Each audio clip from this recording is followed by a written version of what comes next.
ایک بڑھی آ کر کہتی ہے میرے لیے جنت کی دعا فرما دے. کہا اس کو کہہ دو بوڑھے لوگ جنت میں نہیں جائیں گے. وہ پریشان ہو گئی. حضور نے کہا اس کو کہہ دو جو بھی جنت میں جائے گا جوان کر کے بھیجا جائے گا. جب بھی ایک منفی بات تمہارے دماغ میں آئے فوراً اس کے اوپر مثبت بات کا کوٹ کر دو. اور آج کیا ہوتا ہے جب بھی بچہ اسکول سے گھر آئے نا, کالج سے آئے, آتے ساتھ اس پہ نا چڑھ دوڑا کرے, کیا پڑھ کے آئے ہو, گریڈ کتنے آئے, نمبر کتنے آئے. کبھی نہ کرے نا, نیور. تعریف کرنی ہے سب کے سامنے کرو, دل کھول کے کرو. اصلاح کرنی ہے اکیلے میں لے آؤ. دنیا کا سب سے طاقتور آدمی کون سا ہے جو اس طرح سے دے کہ سامنے والا ذلیل نہ ہو. بڑا طاقتور آدمی ہے وہ جو خیرات, صدقات, زکوٰۃ, تحفہ کچھ بھی دے تو یوں عطا کرے کہ سامنے والا ذلیل نہ ہو بلکہ اس کی عزت میں اور اضافہ ہو جائے. اور بہت طاقتور آدمی ہے وہ جو جب بھی کام شروع کرنے لگے اس کام کے انجام پہ نظر رکھے. ابھی اس نے کام شروع نہیں کیا but he knows what will be the result of this action, what will be the result of this activity. بہت اسٹرانگ آدمی ہے وہ. ایک بندے نے سوال کیا کہ پروکراسٹینیشن سے کیسے بچا جا سکتا ہے, کاموں کو ٹالنے کی عادت سے. یہ بہت بڑی بیماری ہے اور بہت بڑا پرسنالٹی فلا ہے کہ انسان کاموں کو ٹالتا ہے. بڑی اچھی بات میں نے پڑھی, لے کے جائیے گا, یہ بہت اہم ہے کیونکہ انسان کی فطرت میں وہ کاموں کو ٹالتا ہے اور نقصان اٹھاتا ہے. اپنے آپ کو نا دن میں بہت دفعہ یہ جملہ کہا کریں, do it now, do it now, I will do it now. میں نے ابھی یہ کام کرنا ہے, ابھی کرنا ہے, ابھی کرنا ہے. میں نے کرنا ہے اور ابھی کرنا ہے. میں نے ہی کرنا ہے تو ابھی کیوں نہیں کرنا. کیونکہ جب بھی کوئی کام ابھرتا ہے نا دو آوازیں دل سے آتی ہیں, ایک یہ کہ اس کام کو بھی کر لو اور ایک یہ کہ اس کام کو ٹال دو. جو کہتا ہے ابھی کر لو وہ ٹائم مینجمنٹ کا استاد ہے, اور جو کہتا ہے ٹال دو وہ اپنے اوپر بوجھ بڑھاتا چلا جا رہا ہے. کرنا اس نے ہی ہے. Do it now, develop a sense of urgency. یہ بڑا پیارا جملہ ہے. کیوں نہیں ہو رہا کام اب تک, جلدی کر لوں ذرا میں. Action immediately, do it quickly, جلدی کریں, تھوڑا سا اٹھیں. دنیا میں صرف 2% آدمی ایسے ہیں جن کے اندر سینس آف ارجنسی پائی جاتی ہے. سینس آف ارجنسی کہ میں کر لوں, ہو کیوں نہیں رہا, اٹھوں. دس از سینس آف ارجنسی. بڑا ضروری ہے یہ. 2% آدمی صرف ایسے ہیں جن میں سینس آف ارجنسی پائی جاتی ہے. اور جتنے دنیا میں کامیاب آدمی آئے آج تک, ان سب میں جو چیز کامن تھی نا وہ یہی تھی کہ ان میں سینس آف ارجنسی پائی جاتی تھی. وہ کام کو ٹالتے نہیں تھے, جلدی کر لیتے تھے. کام پرانے ہوں گے تو نیا کام کریں گے نا, پرانی جمع کیے ہوئے تو نیا کام تو آئے گا نہیں. تو یاد رکھیں جو آپ کا مقصد ہے, جو آپ کی خواہش ہے, جو آپ کا خواب ہے, وہ پہاڑ کی چوٹی پر نہیں ہے بلکہ پہاڑ کی چوٹی پر چڑھنے والا جو رستہ ہے نا وہ رستے میں ہے. اس رستے سے مزہ لیں. چوٹی پہ چڑھ گئے پھر تو مطمئن ہو جائیں گے کہ پہنچ گئے. وہ رستہ ہوتا ہے جو کہ انسان میں تڑپ پیدا کرتا ہے کہ ابھی دور جانا ہے, ابھی اور جانا ہے. محنت آتی ہے اس کے اندر. دیکھیں لفظ کامیابی کا آغاز بھی تو کام سے ہوتا ہے نا. بولیں کامیابی, بولیں کامیابی. کہاں سے شروع ہوا یہ؟ کام سے. کامیابی, تو کامیابی کا آغاز کام سے ہوتا ہے. کام نہیں ہوگا تو کامیابی نہیں ملے گی. اور ایک اور بڑی پیاری بات میں نے پڑھی, دل کا امیر ہونا بڑا ضروری ہے. You must be rich by heart. دل کا امیر ہونا بڑا ضروری ہے, کیونکہ جب دل کے امیر آدمی کے پاس دولت آئے گی نا تو کوئی ذلیل نہیں ہوگا, سب کی عزت کا تحفظ رہے گا. وہ دل کا امیر ہے نا تو آتی ہوئی دولت اس کو بھی سکون دے گی اور وہ اس دولت سے دوسروں کو بھی نوازے گا, عطا کرے گا, اور بڑا اچھا ایک نظام بن جائے گا. دل کے امیر بنے. دل کا امیر آدمی بہت ہونا ضروری ہے. اور جو دل کا امیر نہیں ہوتا, جب اس کے پاس دولت آتی ہے تو بڑا ظلم ہوتا ہے, بڑا ستم ہوتا ہے. وہ دل کا امیر نہیں ہے, وہ اپنے بھرے ہوئے کشکول کو دیکھتا ہے اور وہ کشکول اس کو پھر بھی خالی نظر آتا ہے. وہ دیکھ رہا ہے دولت بھری ہوئی ہے لیکن اس کو مزہ نہیں آ رہا ہوتا. وہی سمجھ رہا ہوتا ہے کہ میرے پاس ابھی کچھ نہیں ہے، میں اور لے کر آؤں اور لے کر آؤں۔ یقین کیجئے بہت سے لوگ ایسے جن کے پاس بہت پیسہ ہے لیکن صرف پیسہ ہے، they are cash rich but they are soul poor۔ پیسے کے لحاظ سے امیر ہیں لیکن کردار اور شخصیت کے لحاظ سے بڑے غریب ہیں۔ اور کچھ لوگ پیسے کے لحاظ سے امیر نہیں ہیں لیکن کردار، علم، عظمت، شخصیت کے لحاظ سے بہت امیر ہوتے ہیں وہ۔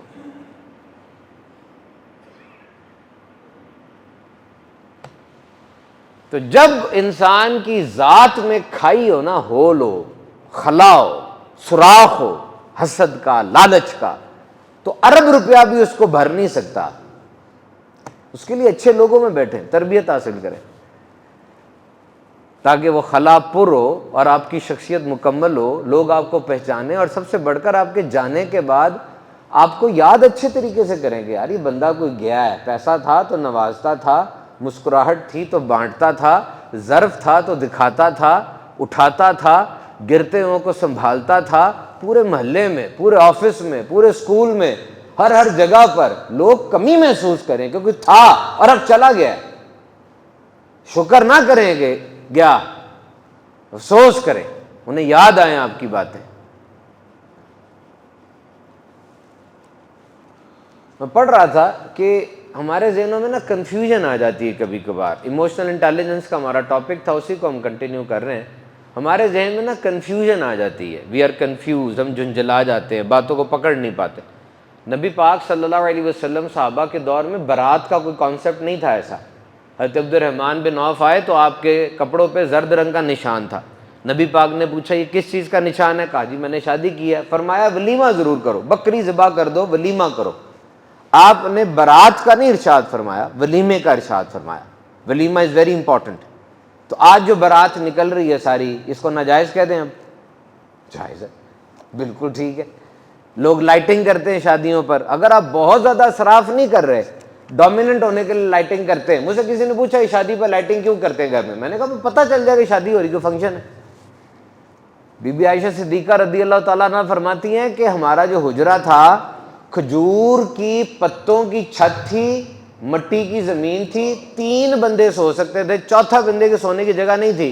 تو اب جس نے ماڈل ٹاؤن میں کوٹھی بنائی ہوئی ہے اس کو ناجائز کہہ دیں؟ جائز ہے، کیا غلط ہے اس میں؟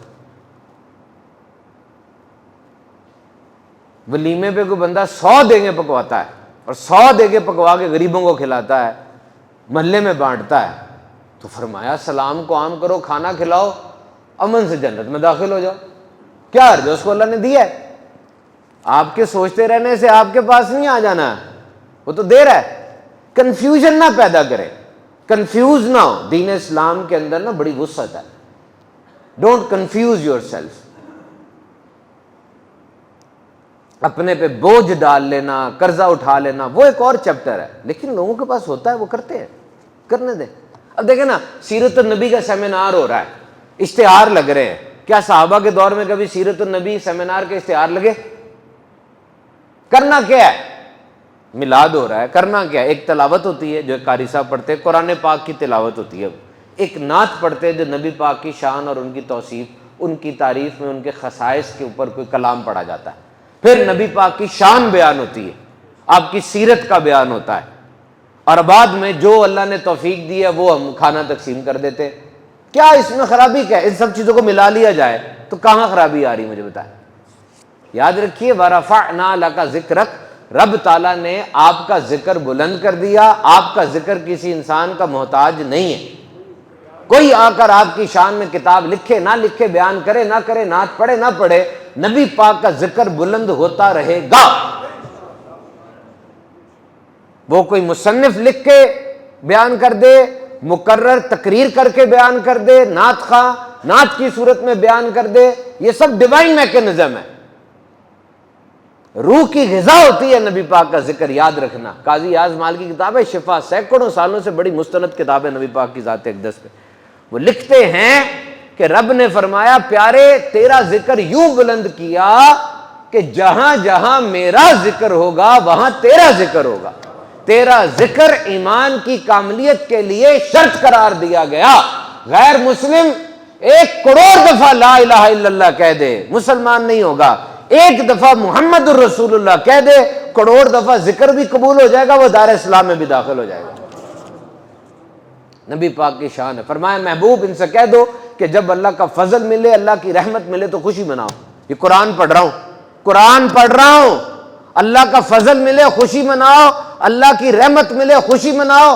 رحمت للعالمین سے بڑی کیا رحمت ہے؟ تمہیں اولاد دی، ماں باپ دیے، دولت دی، صحت دی، وہ رب ہے، تم بندے ہو، وہ تو عطا فرمائے گا۔ کسی چیز کا احسان نہیں جتایا اس نے، لیکن جب اپنا حبیب دیا، قرآن نے فرمایا بے شک اللہ نے احسان کیا کہ تمہیں اپنا رسول دیا۔ مجھے بتاؤ کتنی بڑی شان ہے نبی پاک کی۔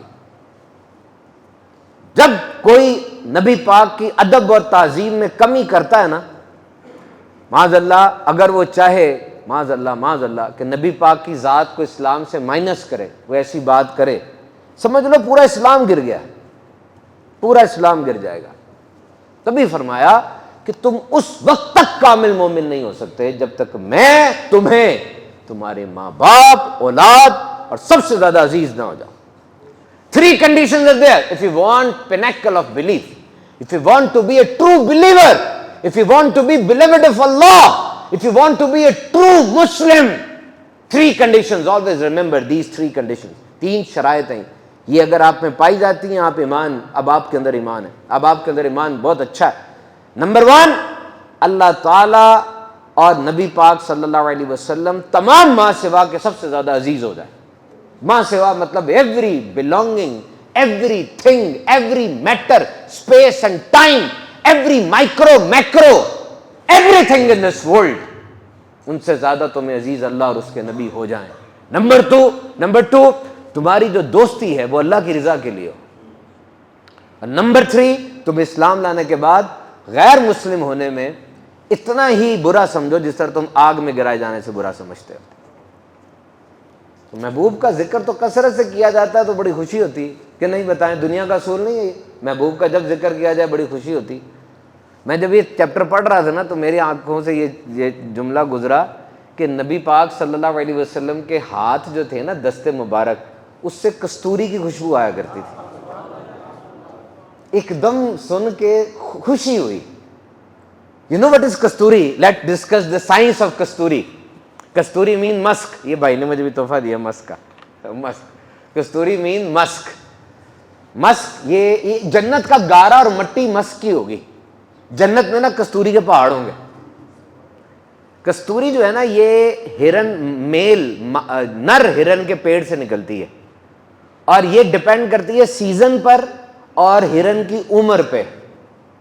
It is persistent and penetrating odour, اندر گھس جانے والی اور دیر تک رہنے والی خوشبو ہے یہ۔ Penetrating and persistent odour, ODOUR، یہ خوشبو کہتے ہیں۔ اور یہ فکسیٹو ہے۔ فکسیٹو کا مطلب یہ ہے کہ ویسے الگ سے بھی خوشبو ہے، لیکن دیگر خوشبوؤں میں ڈال دی جائے نا تو وہ خوشبو دیر تک رہتی ہے اس کی۔ یہ نا جو نر ہرن ہوتا ہے نا، اس کے پیٹ کے نیچے ایک سیک بنا ہوتا ہے، تھیلی ہوتی ہے، اس کے اندر یہ جمع ہوتی ہے، پھر وہاں سے نکالتے ہیں، اس کے ذرے بنتے ہیں، اور مہینوں بعد جا کے اس کو رکھا جاتا ہے نا تو اس میں ذرے جو ہے نا وہ ٹینیسٹی، کریکٹر آتا ہے اس کے اندر، ہی بہت خوشبو بن جاتی ہے مہینوں کے بعد جا کے۔ تو یہ مسک کی سائنس کو روحانیت میں کہتے ہیں کہ جس طرح اللہ تعالیٰ وہ ہرن کے خون کو، گندا خون ہوتا ہے، خون کو مشک میں تبدیل کر سکتا ہے، اسی طرح وہ تیرے گندے اعمال کو توبہ کر لے نیک اعمال میں بدل دے گا۔ بات بڑی پیاری شروع ہوئی تھی کہ نبی پاک کے دست اقدس سے مشک کی خوشبو آیا کرتی تھی۔ سوچے ذرا، صحابہ نا نبی پاک کے دست اقدس سے لے کے اپنے چہرے پہ ملا کرتے تھے۔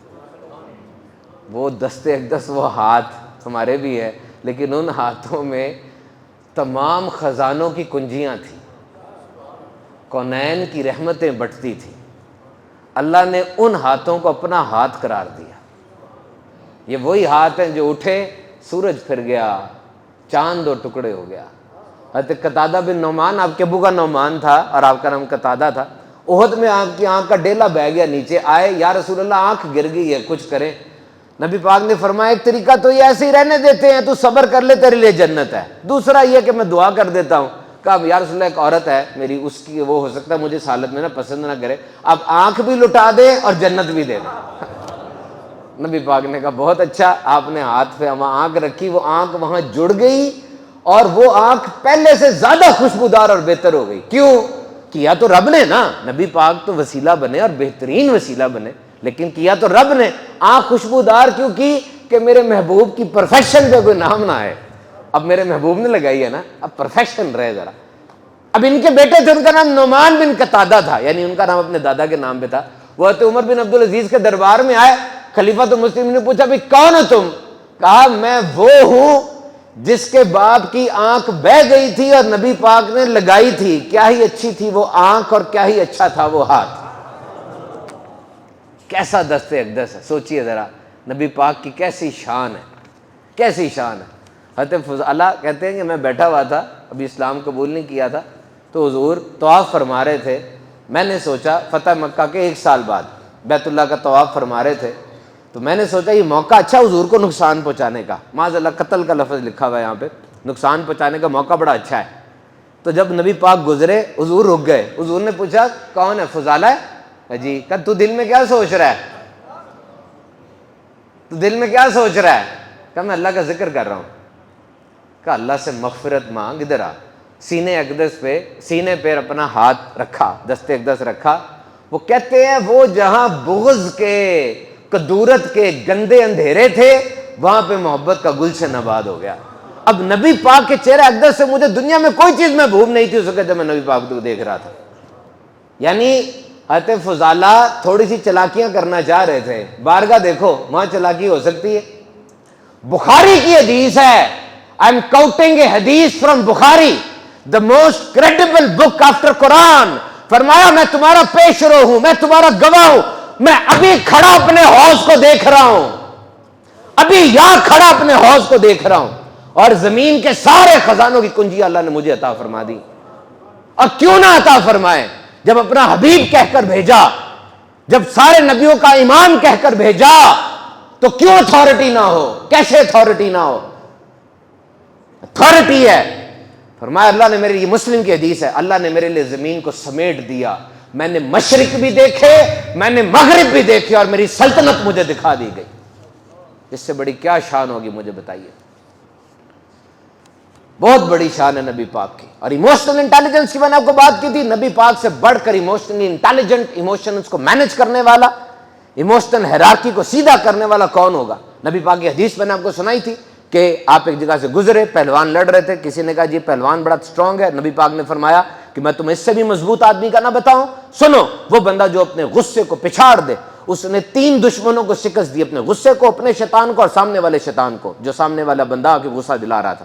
اب آپ مجھے بتائیے، اس نے شکست دی نا، ریسلر بننا تو آسان نہیں ہے، اس کے لیے کھانا پڑتا ہے، ایکسرسائز کرنی پڑتی ہے، اور اگر آپ ایک ریسلر سے بھی بڑے ریسلر بن رہے ہیں، ایک بڑا پہلوان بن رہے ہیں کہ اپنے غصے کو شکست دے رہے ہیں، تو آپ کو کتنی زیادہ کوشش کرنی پڑے گی۔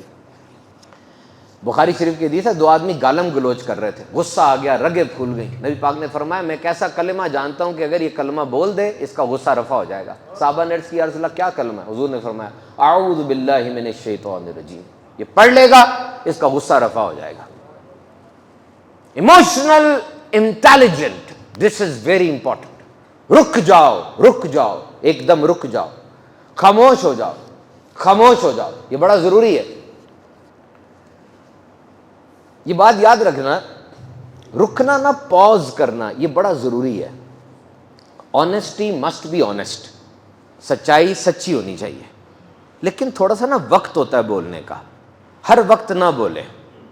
جس طرح ایموشنل انٹیلیجنٹ کی مثال دیتا ہوں، حضرت انس فرماتے ہیں کہ میں نے 10 سال نبی پاک کی خدمت کی، 10 سال میں حضور نے مجھے اف تک نہیں کہا، ہلکی سی بھی تھپڑ جو تھا نہیں مارا، کچھ نہیں کیا۔ میں چھوٹا تھا، ہمیشہ حضور کی منشا کے مطابق کام ہو ایسا نہیں ہوتا تھا، لیکن نبی پاک نے کبھی نہیں ٹوکا۔ یہ بہت بڑی بات ہے، بہت بڑی بات ہے۔ اور آج کیا ہوتا ہے، جب بھی بچہ اسکول سے گھر آئے نا، کالج سے آئے، آتے ساتھ اس پہ نا چڑھ دوڑا کرے، کیا پڑھ کے آئے ہو، گریڈ کتنے آئے، نمبر کتنے آئے، کبھی نہ کرے، نہ، نیور۔ آتے ساتھ اسے تمہارے بغیر میں کمی محسوس کر رہا تھا، گھر سونا سونا تھا، آگے ہو کھانا کھاؤ، بچے کو دوڑنے دیں، اس کے پیچھے دوڑیں۔ وہ ایک میدان جنگ سے آیا ہے، اور میدان جنگ سے آنے کے بعد اس کو کیا کریں اور بوجھ ڈالیں. آپ آفس سے آئیں اور آپ کو گھر سے پوچھا جائے کتنے ڈیبٹ کریڈٹ کیے, کتنی ٹرانزیکشنز کی, باس نے کیا کہا, او بھائی خدا کا واسطہ یہ گھر ہے, گھر کو گھر بناؤ. ایموشنلی انٹیلیجنٹ بنے, سچائی بولنی ہے لیکن جگہ دیکھے کب بولنی ہے. ایک بندہ کہتا ہے میرا دوست تھا, اس نے کوئی پریزنٹیشن دینی تھی, کچھ کر کے دکھانا تھا, میں بھی وہاں گیا, اس نے جو کیا نا وہ انتہائی واہیات تھا, اس کی پرفارمنس اچھی نہیں تھی, بالکل اس نے صحیح نہیں کیا. وہ جب میرے پاس آیا, آتے ساتھ ہی اس نے پوچھا کیسا کیا, میں بتاؤ کیسا کیا. اب کیا کہیں اس کو, اس وقت ایڈرینالین رش پہ تھا, جذبات پکے ہوئے تھے, کوئی بات کر دی جاتی وہ تو گیا. اس نے کہا میں تمہیں دیکھنے آیا ہوں, میں نے تمہیں دیکھا, تم نے دیکھا میں یہاں بیٹھا رہا ہوں تمہارے لیے. جھوٹ نہیں بولا اس نے نا. اگلے دن جب جذبات سیٹل ہو چکے تھے, وقت گزر چکا تھا, اس نے کہا ادھر آؤ بیٹھو, اور ایک ایک غلطی اس نے اس کو بتائی.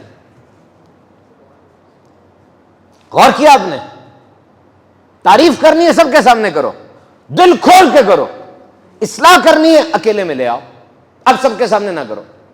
اور میں نے نبی پاک کی ذات سے یہ بات سیکھی ہے, ایموشنل انٹیلیجنس, جذبات کو کنٹرول کرنے کی.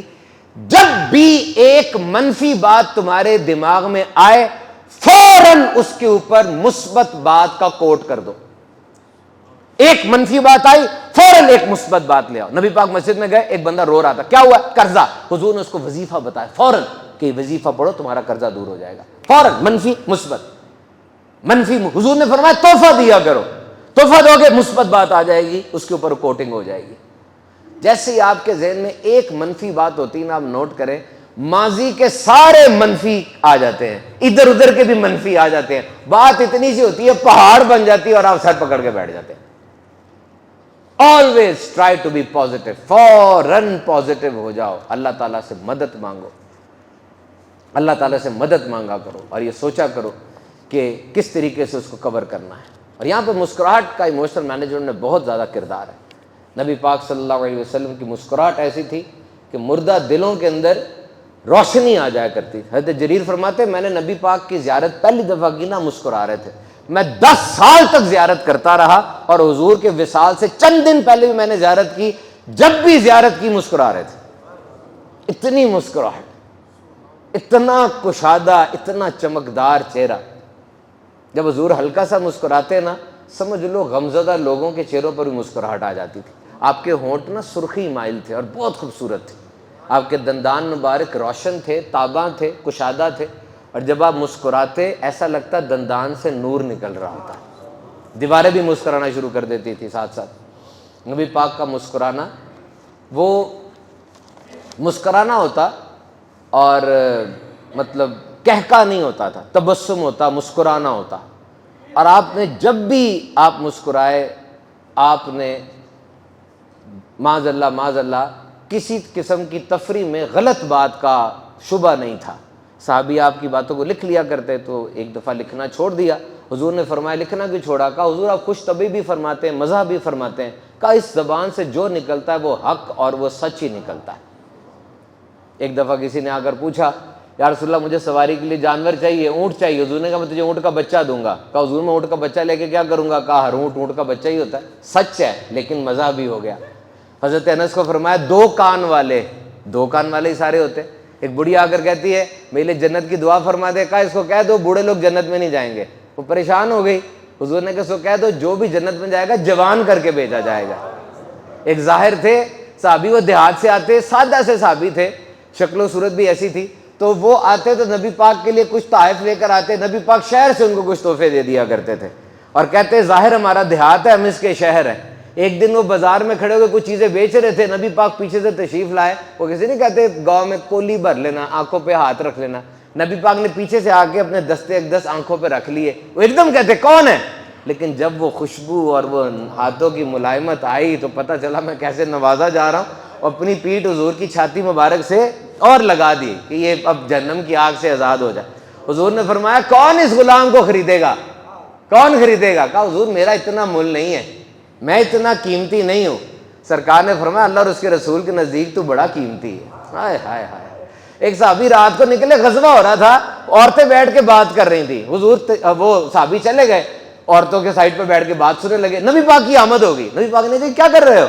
کہا او یا رسول اللہ وہ نا اونٹ میرا سرکش ہو گیا تھا, اس کی رسی ڈھونڈنے نکلا ہوں. اب وہ کہتے جب بھی نبی پاک کی زیارت ہوتی نبی پاک پوچھتے ہاں وہ تیری اونٹ کی سرکشی کا کیا بنا؟ اب وہ تھوڑے چکنے ہو گئے کہ نبی پاک کی جب زیارت ہوگی وہ یہ استفسار فرمائیں گے, تھوڑے چکنے سے ہو گئے. ایک دن وہ بعد میں آ کے نماز پڑھ رہے تھے, نبی پاک آئے اور ساتھ تشریف فرما ہو گئے, بیٹھ گئے. انہوں نے دل میں سوچا میں نماز لمبی کر دیتا ہوں. سرکار نے ارشاد فرمایا آج تو جتنی مرضی لمبی نماز کر دے میں بھی ادھر ہی بیٹھا ہوں. اور جیسے سلام پھیرا حضور نے پوچھا ہاں تیری اونٹ کی سرکشی کا کیا ہوا؟ کہا یا رسول اللہ جب سے آپ کے دامن کرم کو تھاما ہے نفس کی ساری سرکشی دور ہو گئی ہے. کیسا انداز ہے, ایسے تو نہیں صحابی واری واری جاتے تھے. کیسا انداز ہے, کیا پیارا طریقہ ہے. یہ آپ کو پتہ ہے ہم مذاق کرتے ہوئے گالیاں کیوں نکالتے ہیں؟ کیوں گالی نکالی جاتی ہے, گندا مذاق کیوں کیا جاتا ہے؟ پتہ ہے, میں آپ کو بتاتا ہوں اس کی وجہ کیا ہے. یہ نا افریقہ کا ملک ہو, ایشیا کا ملک ہو, جو غریب ممالک ہوتے ہیں وہاں پر نا کھانا اتنا ٹیسٹی نہیں ہوتا, تو وہ کھانے میں نا مرچ ڈالتے ہیں تاکہ کھانا ٹیسٹی ہو. مرچ ڈالتے ہیں زیادہ, یہ چسکا ہے. تو یاد رکھیں جب بندہ گالی نکالتا ہے یا جگت بازی کرتا ہے نا, یہ وہ اپنی اس بات میں چسکا ڈال رہا ہوتا ہے, شیطانی مزہ اور شیطانی چسکا ڈال رہا ہوتا ہے. کھانا مزے کا نہیں ہے, زیادہ مرچ ڈال دو, باتیں آتی نہیں ہے کرنی, وٹی نہیں ہے, الفاظ نہیں ہے, وکیبلری نہیں ہے, زیادہ گالیاں نکالنا شروع کر دو تاکہ وہ چیز سب اٹریکٹ ہو, سب وہ کرے. جس بندے کے پاس الفاظ کا ذخیرہ ہے وہ کب گالیاں نکالے گا؟ اسلام نے سخت منع کیا, فرمایا ہلاکت ہے, ہلاکت ہے, بربادی ہے اس کے لیے جو کسی کو مذاق میں بھی ہنسانے کے لیے جھوٹ بولے. نیور ٹیل اے لائی. اچھی تفریح کرو, اچھا مزاح اختیار کرو, جھوٹی باتوں سے بچو.